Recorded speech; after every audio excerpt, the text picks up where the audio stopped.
What walks down the stairs alone or in pairs and makes a slinkety sound? It's Slinky. It's Slinky, and for fun, it's a wonderful toy. But I bet you didn't know that it has a crazy history. So let's dive right in, starting back in 1943, where Richard T. James was designing suspension systems for naval equipment when he witnessed a spring double over itself while falling off a shelf. He went home to his wife Betty and he said he was convinced that he could make that spring walk with just a little extra engineering. 80 feet of Swedish blue-black steel and 98 coils later, and the Slinky was born. But he had a hard time selling the toy because people only saw a spring.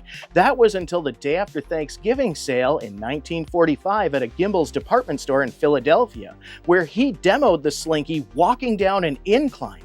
It was an instant success, and the first 400 units of the Slinky ever produced sold out in 90 minutes. Now this sounds like a rags to riches story, but here's where it gets a little funky. You see, Slinky's popularity began to decline in the 50s, and eventually Richard joined into an evangelical Christian group called the Wycliffe Bible Translators. He eventually moved to Bolivia in 1960 to join them down there, leaving behind his wife and 6 children and a nearly bankrupt company. Now, Betty stepped up to the plate to run the company, Betty moving it from Philadelphia to Hollidaysburg, Pennsylvania, where the Slinky is still produced today using the original equipment created by Richard T. James. Richard himself passed away of a heart attack in Bolivia in 1974, leaving Betty to run the company all the way up to her retirement in 1998. Her reinvigoration of the brand started in the 60s, and it caused Slinky to resurge in popularity to such a degree that to date, over 300 million Slinkies have been sold.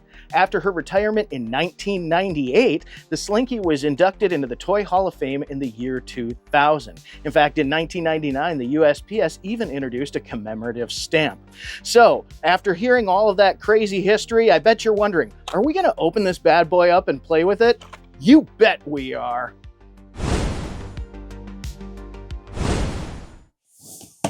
I don't care who you are, opening up a classic toy is always fun. Doesn't look like we have tuckable flaps on either of these closures, so once the Slinky's out of the box, it's out of the box. It's going to be wild. I really do like the red box with the bright yellow print. I actually do the same thing on a lot of my YouTube thumbnails. Very eye-catching. We've got our instructions on the side here to walk the Slinky downstairs, place original Slinky on top stair, grip coil at top, and flip it over with a wrist snap action towards the middle of the lower step, releasing your hold. Now it takes over and walks down the stairs by itself. Well, we'll put that to the test. Okay, get a little bit of the cardboard's tearing right there. Ooh. 80 feet of Pennsylvania steel, coiled 98 times. Oh, that's a classic sound.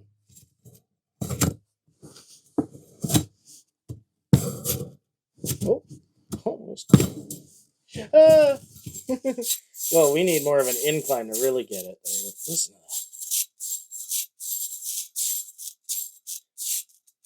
There is something about the balance of the spring steel that, and when you open a fresh one and all the coils, none of them are stretched out.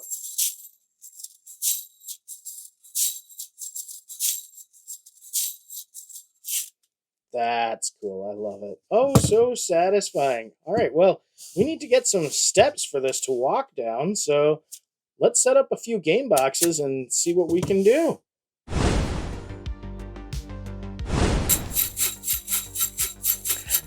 We've built our stairs. The moment of truth is at hand. I want to thank my channel members, the Couch Potatoes, for making this video possible. And if you're watching and you've learned a thing or two and are having a good time, make sure to hit that like and subscribe button. Now let's walk the Slinky! Yes!